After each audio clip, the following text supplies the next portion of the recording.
seja bem-vindo ao podcast Dentro da Lei, Fora da Curva, o podcast oficial da Academia do Direito de Trânsito. Eu sou Wagner Oliveira, sou advogado, especialista em Direito de Trânsito e professor do curso de Prática Forense da Academia do Direito de Trânsito. Olá, seja muito bem-vindo. Eu sou Elaine Nassif, gestora e sócia da Academia do Direito de Trânsito. Mais um episódio do podcast. Obrigada aí pela nossa audiência, do nosso primeiro episódio da segunda temporada. O pessoal gostou bastante. E hoje a gente vai trazer um assunto específico, né? Então, no nosso episódio anterior, a gente falou mais geral, né? Sobre o que vem aí, o que espera, né? Para 2025. E hoje a gente vai trazer um assunto específico, um assunto que está super em alta em alguns estados, né? E a gente já está recebendo os reflexos dos estados que estão implementando este assunto que nós vamos falar hoje. E aí, Wagner, que assunto está causando polêmica aí entre os profissionais e os usuários, né? É um assunto que a gente tem na prática forense. Toda sexta-feira o plantão tira dúvidas. Não tem um plantão tira dúvidas dos últimos tempos que não tenha perguntas sobre free flow. O que é o free flow? Para vocês entenderem. É o sistema e aí já entra a discordância, já quase brigamos aqui por causa desse título, né? É o sistema de livre passagem em que você primeiro passa pelo pedágio e depois você recebe a cobrança ali. Não recebe a cobrança, né? A gente já está recebendo diretamente a multa ali na sua casa. Então, é esse sistema que tem gerado aí tantas dúvidas e a gente vai tentar esclarecer um pouquinho mais sobre o que é o Free Flow. Eu vou fazer uma análise aqui sobre o artigo 209A do Código de Trânsito Brasileiro. Então, e por que a gente resolveu trazer esse assunto hoje aqui, se são só alguns estados, né, que estão implementando esse sistema? Porque ele afeta não só o estado que implementou. Por quê? Porque as pessoas, elas transitam por todos os estados, por todas as rodovias, por todos os estados dentro do Brasil. Então, por exemplo, um condutor, um motorista aqui do Paraná, ele pode receber uma multa de free flow mesmo não existindo free flow aqui no Paraná. Por quê? Porque ele passou exatamente naquela via, daquele estado onde existe essa modalidade, né? Não sei nem como que se chama, né? Mas eu acredito que seja uma modalidade, uma forma, né, de se cobrar o pedágio, né? Então, a gente já conversou bastante aqui nos bastidores, eu tentando entender, o Wagner explicando, porque é complicado, gente. É complicado. E bem confuso também, tá? Não é complicado só, imagina só, para mim é complicado, para o Wagner teve que estudar o assunto. Você imagina para o motorista comum, para o caminhoneiro que está ali, né, dirigindo, que às vezes não está nem sabendo o que está acontecendo, só fica sabendo depois que chega a multa na casa dele, que foi o que aconteceu aqui no nosso escritório. A gente recebeu vários clientes agora ultimamente com multas do Free Flow, e eles não sabiam nem do que se tratava, né? Foram realmente pegos de surpresa.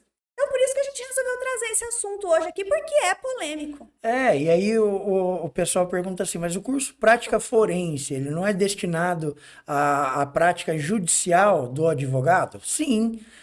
Então, por que a gente vai analisar uma multa de trânsito e não um processo judicial?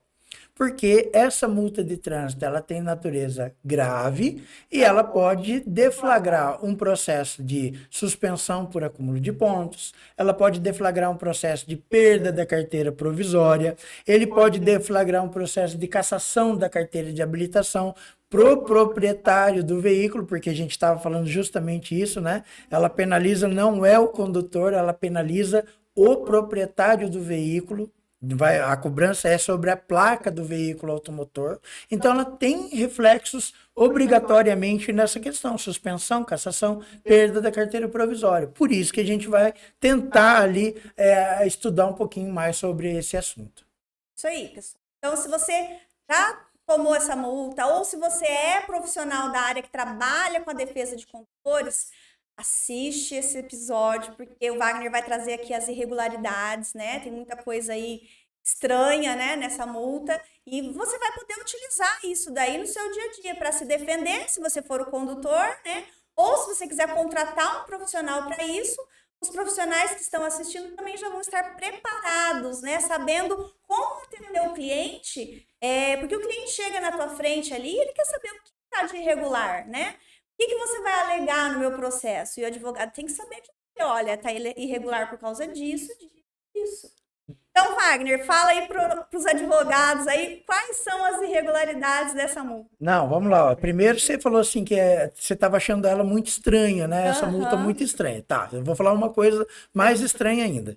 Quando você avança o sinal vermelho, qual é o momento do cometimento da infração?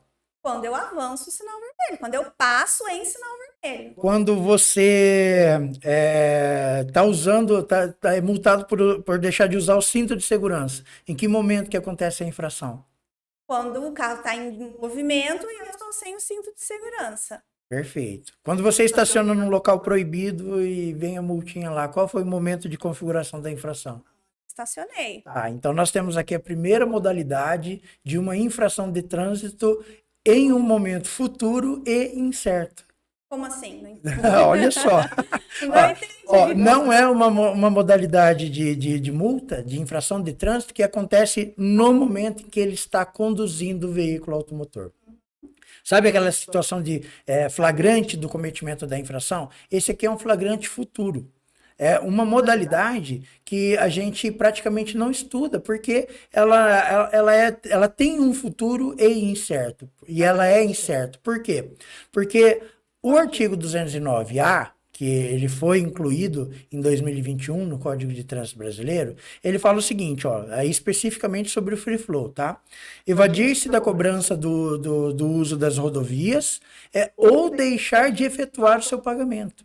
Então, esse ou deixar de efetuar o seu pagamento, ele vai acontecer 30 dias depois que ele transitou pelas vias. Olha só, isso já é uma causa de contradição em relação ao Código de Trânsito Brasileiro. Você está pagando por uma coisa que ainda vai acontecer. E em 30 dias, eu vou te falar bem a verdade, se não tiver ali um boleto de cobrança ali no meu escritório, eu vou simplesmente esquecer que eu passei por esse pedágio. A possibilidade de você cometer essa infração de trânsito, ela é muito grande. Ela é quase como se fosse uma arapuca. Se você não tiver ali disponibilizado para você o sistema de cobrança, a concessionária te ligando, te passando uma mensagem, te passando um e-mail, ou enviando ali o boletim de cobrança para você lá na sua residência, você vai lembrar que há 30 dias atrás você passou pelo pedágio e você tinha que pagar? Não, e muitas vezes, que é o que vem acontecendo, a pessoa nem vê, né, que é um pedágio ali, porque é algo novo, né, Wagner? As pessoas nem acostumadas. Ela nem entende a informação que está ali disponibilizada. Eu já vou te mostrar aqui como é que é confuso. A gente já começou a conversar. Mas vamos lá. Primeira coisa, evadir-se, vou ler o artigo 209-A, eu estou aqui com o meu notebook, hoje ele vai servir como ferramenta, que a gente também não lembra tudo ao mesmo tempo, mas vamos lá, ó. Evadir-se da cobrança pelo uso das rodovias e vias urbanas para não efetuar o seu pagamento. Bom, no Free Flow, essa primeira parte aqui, que nós temos o verbo evadir-se, né? Ele é um fato gerador que não acontece no Free Flow. Por que ele não acontece? Porque não tem ali uma cancela, não tem ali uma parada obrigatória para você realizar o pagamento. Então, essa primeira parte nunca vai acontecer no Free Flow, ela é conduta atípica, tá? E aí, a segunda parte, a segunda alteração da modalidade do artigo, que aí sim traz ele para o futuro, ó, fala assim, para não efetuar o seu pagamento, e aí a segunda infração, ou deixar de efetuá-lo na forma estabelecida. Então, a infração de trânsito é deixar de pagar pelo uso da rodovia ou deixar de efetuar o pagamento na forma estabelecida. Essa é a infração de trânsito. Deixar pagar, então. De deixar de pagar, tá? Então, é nisso que o advogado que vai fazer a defesa de condutores, é nisso que ele tem que se concentrar. Qual é a forma de pagamento do Free Flow? Tá? E aí, eu já começo te dizendo assim, nós temos uma regulamentação, porque como ele fala, deixar de pagar na forma regulamentada, na forma estabelecida, ele remete a uma resolução do CONTRAN. E aí nós temos ali, na resolução do CONTRAN, uma específica que fala sobre o Free Flow, que é a resolução 1013. Já passamos de 1000 resoluções aí já faz algum tempo. A resolução 1013, e ela regulamenta a utilização do Free Flow. Só que, quando ela fala sobre o direito do usuário de pagamento, ele fala assim, ó, ele pode pagar por meio digital, ele pode pagar por meio digital estabelecido pela concessionária, meios digitais disponibilizados pelos canais válidos de recebimento e tal. E ele vai falando uma série de condições aqui do pagamento que tem todos estar homologados ou autorizados pelo CONTRAN, pelo Senatran, que é a Autoridade Máxima Executiva de Trânsito. Maravilha. Só que a resolução em si, ela não traz nenhuma regulamentação de forma de pagamento. Quer um exemplo? Ó, uma regulamentação de forma de pagamento.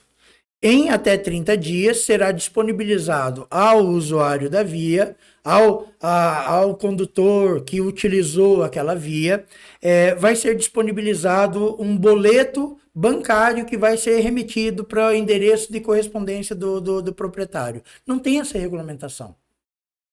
Não tem essa regulamentação.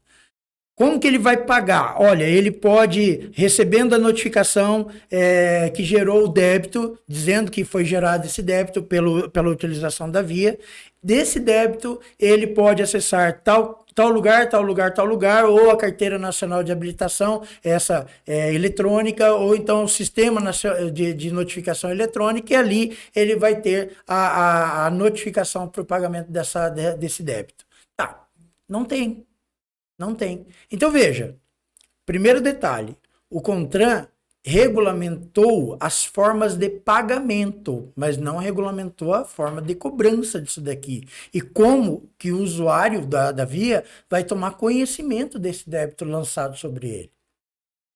Então, nós já teríamos aqui, justamente nessa segunda parte, ó, deixar de efetuá-lo na forma estabelecida, nós não temos uma forma estabelecida pela resolução 1013. Não tem. Dizer que vai ser por meio eletrônico é muito vago, é muito genérico. O que é um meio eletrônico? Pode ser um e-mail, pode ser um WhatsApp, pode ser um edital, né? Pode ser o Pix. Pode ser um Pix. Pode ser cartão de crédito? Pode ser também. Pode ser boleto que eu gero? Pode ser também. Mas então qual é a forma que está estabelecida? Não está. Então, o CONTRAN em si, ele já não trouxe essa regulamentação estabelecendo qual é a forma de pagamento e de cobrança principalmente. Tá? E aí, a gente tem que lembrar uma outra coisa. Quando eu estou utilizando a rodovia, é uma prestação pública de um serviço. A rodovia em si é uma prestação pública de serviço, tá? É um serviço público. Concorda? Sim, com certeza. Quando eu coloco ali uma empresa concessionária terceirizada, uma pessoa jurídica de direito privado, para fazer a manutenção daquela via e cobrar por isso, eu passo ali a ter incidência não só do Código de Trânsito Brasileiro. Código de Defesa do Consumidor. Olha só. Muito bem. Então, olha só, você acabou de matar a charada. Todo mundo está analisando até agora esse artigo 209A com a ênfase do Código de Trânsito Brasileiro. Sim. Quando, na verdade, é um contrato entre as partes por adesão. Não é uma adesão voluntária, a não ser que essa empresa me forneça um caminho alternativo, mas se for obrigatória passar por ali, não é uma prestação de serviço voluntária. Eu não estou aderindo voluntariamente àquilo. Apesar de que, né? Está escrito, né? Está escrito na resolução que é uma adesão voluntária. Não é. Tá? Eu não tenho uma rota alternativa, então obrigatoriamente eu tenho que passar por ali. Maravilha. Mas lembrando, se é Código de Defesa do Consumidor, todo lançamento de débito feito através de... Antes de concluir, tá? Vou te fazer uma pergunta. O que a Academia do Direito de Trânsito faz como serviço? Nós temos cursos, mentorias, consultorias, livros, conteúdos gratuitos, aulas, PDFs. Vamos pegar os cursos, por exemplo, tá?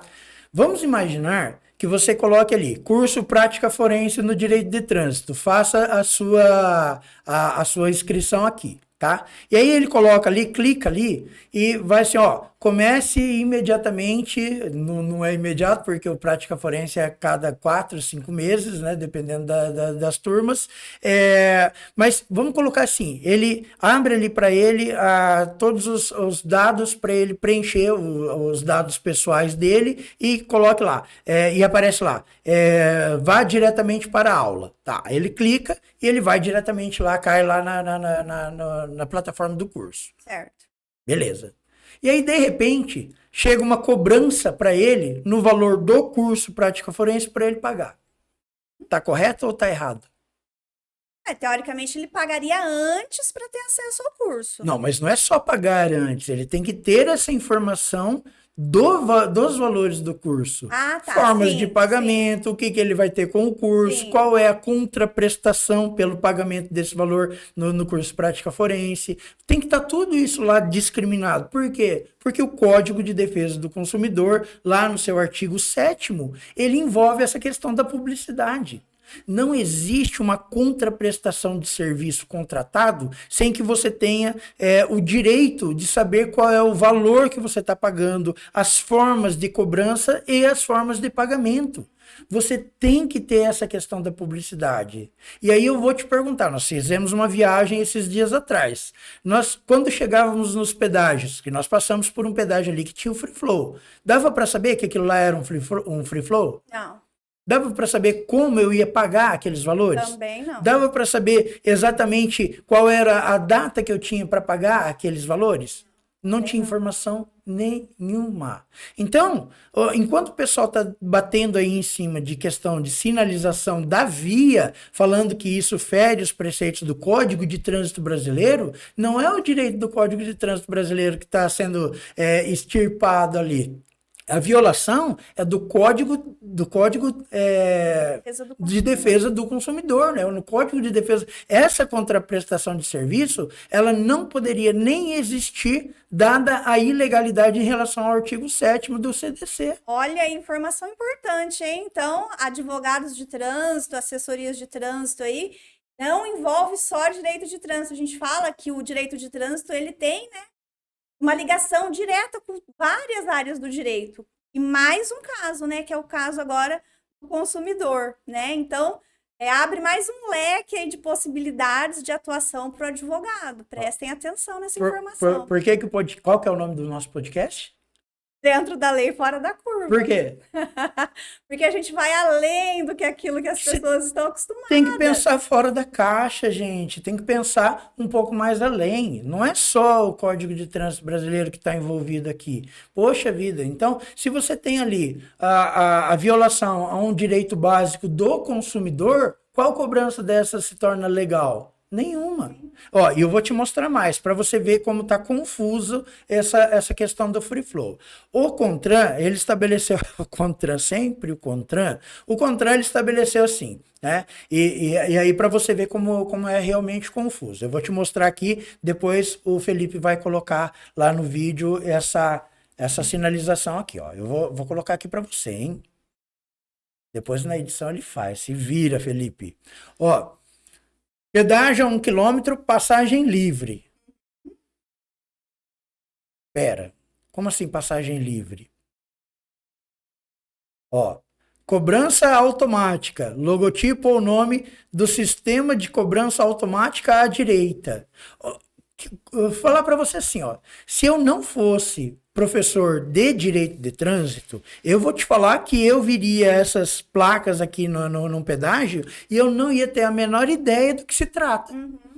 E como que o motorista comum, aquele que não acompanha o CONTRAN, aquele que não tem acesso às atualizações, aquilo que o CONTRAN determina, como que ele vai saber tudo isso daqui? Ó, numa tem o pedágio eletrônico. O que é um pedágio eletrônico? Lógico, a gente sabe, mas como que o motorista comum vai escolher ali qual das faixas ele vai passar? Se eu tenho aqui, ó, pedágio eletrônico, cobrança automática à direita, passagem livre, e aí vem outras questões, ó. Para mim, E aí, a gente já discutiu sobre isso. O que é passagem livre para você? A gente entrou nesse embate aqui antes de começar, nos bastidores, né?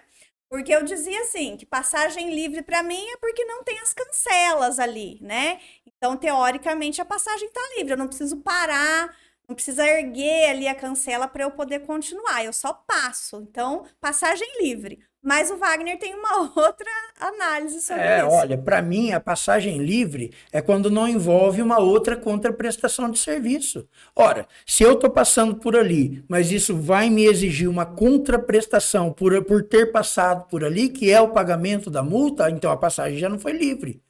Eu passei por ali obrigatoriamente, porque eu não tenho um outro trajeto para fazer, e eu ainda estou pagando por aquilo. Qual é a liberdade que eu tenho nisso?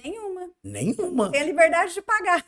Tem a liberdade de pagar e de ficar quieto, né? Então, veja, escolher a liberdade é escolher a forma de pagamento que nem regulamentado não tá, né? Então, você veja que quando a gente começa a discutir essas ideias do Free Flow, a gente vê que, na verdade, ela me parece mais uma modalidade de infração de trânsito que ela foi já, não vou dizer pensada para isso, mas que ela aumenta a possibilidade de você cometer a infração de trânsito. Exatamente. Que é o que está acontecendo, né? Ora, o Ministério Público acho que do Rio de Janeiro, deixou suspenso 650 mil infrações de trânsito lavradas nesse sistema Free Flow. Espera lá, 650 mil infrações de trânsito, me parece que você está proporcionando o cometimento da infração e não evitando o cometimento da infração. Até porque, se existisse uma cancela ali, as pessoas fatalmente pagariam para passar por ali. São raros os casos de evasão de pedágio, né? Eu acho assim que o percentual das pessoas que passam sem pagar é muito menor do que aquelas que passam e pagam no sistema antigo, né? No sistema de cancela. Nesse novo sistema está acontecendo justamente o contrário. A maioria não está pagando. Então aí você vê que alguma coisa na estrutura desse sistema Free Flow está equivocada. Mas eu não posso falar que foi pensado de forma a usar.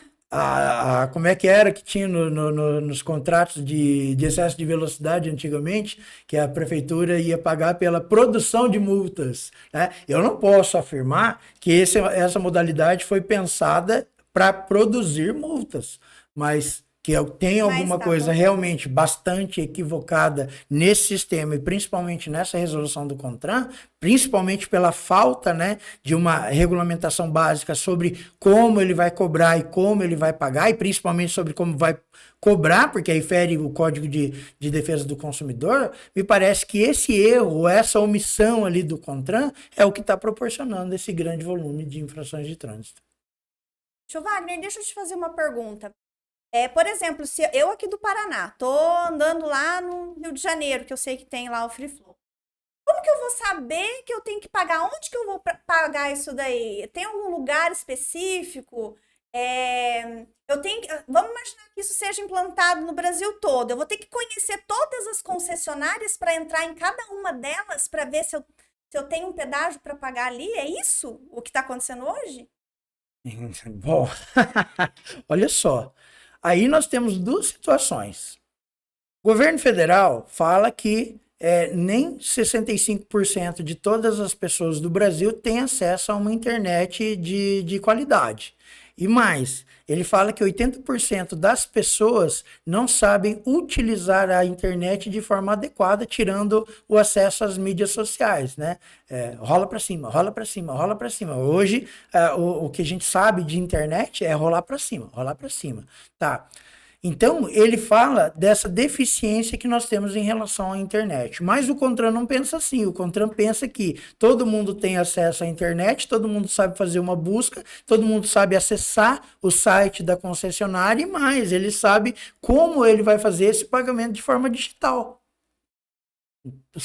Não é um contrassenso? Nossa, é muita coisa, né? Que é muita deficiência, né? Então, assim, O que que eu penso? Eu penso que, num primeiro momento, quando você constitui esse débito, gerou esse crédito para a empresa concessionária, gerou esse crédito e um débito para o usuário da via, primeiro você tem que regulamentar a forma de cobrança, tá? E essa cobrança ela poderia vir pelo SNE, tá? Uma notificação pelo SNE, ela poderia vir por uma notificação pela carteira digital de trânsito, a ECNH, ela poderia vir, Detran tem acesso ao nosso e-mail?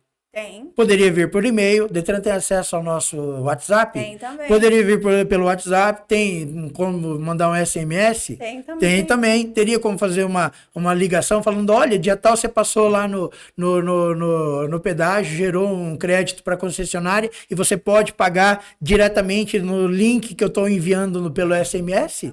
Então, até por ligação poderia? Poderia. Qual dessas está sendo feita? Nenhuma. Então, veja, o problema desse sistema é que ele não tem como abranger 100% das pessoas que estão passando por ali. E isso fere também o princípio da igualdade.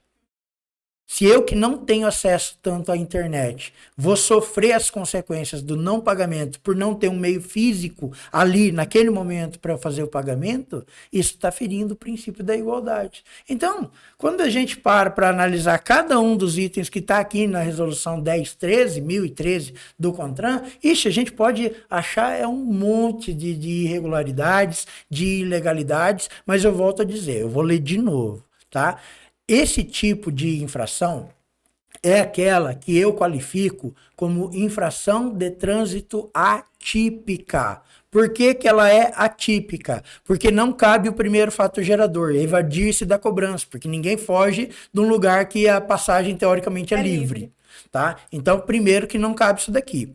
Deixar de efetuar o pagamento do pedágio na forma estabelecida também é uma conduta atípica, porque você pode ler de cabo a rabo essa resolução do CONTRAN e não tem forma estabelecida para efetuar o pagamento desse pedágio. Não tem, ele não disponibiliza ali qual é o site. Ele poderia ter disponibilizado, sabe o quê? Para facilitar a vida de todo mundo. O Senatran poderia ter falado assim, ó, todas as cobranças e tal serão centralizadas no link tal do Senatran. E ali no link, você escolhe ali onde você passou. Coloca na van ali e ele faz e faz ali, pronto. A distribuição dos valores conforme concessionário seria feita no momento posterior, mas não tem uma forma estabelecida. O que tem dentro da resolução tá genérico, tá superficial, tá principalmente dúbio, não traz uma certeza sobre como eu tenho que fazer esses pagamentos. Então, para mim, essa é uma infração de natureza atípica. Wagner, para a gente encerrar aqui, devido ao nosso tempo, as pessoas que já pagaram essa multa, você citou o Código de Defesa do Consumidor. Nesse caso, elas teriam direito a esse valor ressarcido? Como que isso seria na prática? Deixa eu te fazer uma pergunta. Tirando o Código de Trânsito brasileiro, se a gente faz uma cobrança indevida do nosso cliente, manda lá uma cobrança que ele... Meu Deus! Como que a gente tem que devolver esse valor? Com certeza tem que ser em dobro, em né? dobro. O valor mais um... O valor é sempre em dobro, é o Código de Defesa do Consumidor, ele atrai essa questão, tá? Então, teoricamente, você provando essas ilegalidades, você teria devolução em dobro.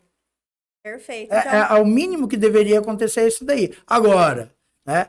Se você está assistindo esse episódio, você não é advogado, você procure um dos especialistas, não é qualquer advogado, não. Tem que ser especialista, de preferência que tenha feito o curso do Prática Forense conosco. Nós temos, inclusive, no nosso site, academia do direito de trânsito.com, uma página ali dentro do site com vários advogados no Brasil todo, acho que quase todos os estados nós temos ali um advogado que já passou pelos nossos cursos e ele está qualificado para te atender da melhor forma possível, porque ele tem acesso a essas informações.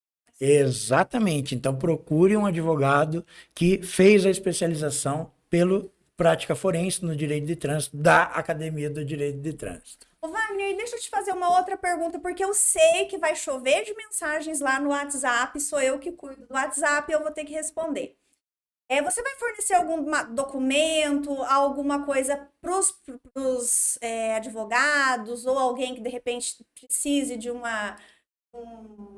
aonde se embasar com todas essas informações que você trouxe de uma forma organizada, que ele possa utilizar para se defender ou defender os seus clientes? Você tem algum material disponível? Você pretende disponibilizar? Ou só com essas informações ele já consegue fazer? Não, sempre que a gente traz um tema aqui no podcast ou um tema até mesmo no YouTube, nas aulas ao vivo no YouTube, a gente disponibiliza esse material dentro da plataforma do curso Prática Forense do Direito de Trânsito. Então, para quem é aluno do curso Prática Forense no Direito de Trânsito, vai ter lá o material explicativo e um modelo de recurso já formatado com tudo aquilo que eu considero que é uma ilegalidade, né?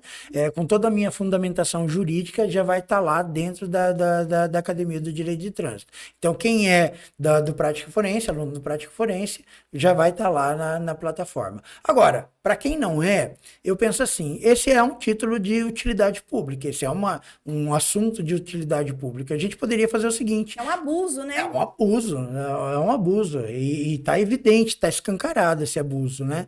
A gente poderia fazer o seguinte, podemos colocar um modelo de recurso, assim como fizemos do modelo do toxicológico, podemos colocar lá também na Academia do Direito de Trânsito. Tá, então, pessoal, se você tem interesse, só com esse bate-papo nosso aqui, para quem já pegou aí o cerne do negócio, já consegue fazer. Mas se você quiser um negócio mastigado, já tudo detalhadinho ali, com as análises, tudo certinho, a gente vai deixar dentro do site academiadodireitodetrânsito.com um modelo ali para você poder se defender ou defender os seus clientes dessa aberração, né? Mais uma, né? Mais uma aberração. Então, é isso, pessoal. Espero que vocês tenham gostado desse nosso bate-papo, né? Um bate-papo bem estranho, né? Falar sobre isso daqui eu tô saindo com muitas dúvidas aqui. Mas eu espero que vocês tenham gostado, tá? A gente tentou trazer um esclarecimento, porque todo mundo falando sobre esse tal do Free Flow, e muita gente a gente vê caminhando na argumentação errada, né? Naquela que a gente sabe que não vai dar certo. Então, eu espero que você pegue essas informações, que você utilize essas informações e que você defenda de forma adequada o seu cliente, tá? E no próximo episódio a gente vai conversar sobre um outro tema que também tem bastante relevância, que é a compra e venda de veículos, mas nesse sentido de regularizar o veículo que foi vendido ou regularizar aquele veículo que foi comprado, que também é outro que que não foi transferido, que toda sexta-feira também tem lá, chove perguntas sobre isso. Então a gente vai trazer esse tema novamente aqui para um debate. Bom, espero que tenha sido esclarecedor ou que tenham gerado muitas dúvidas, né? Porque os nossos conteúdos são assim, os alunos saem fervilhando, né, a cabeça. Espero que tenha causado isso em você também. E a gente espera você no próximo episódio, na próxima semana, no nosso podcast Dentro da Lei Fora da Curva. Obrigada, pessoal. Obrigado, pessoal. Um abraço. Tchau, tchau. Tchau.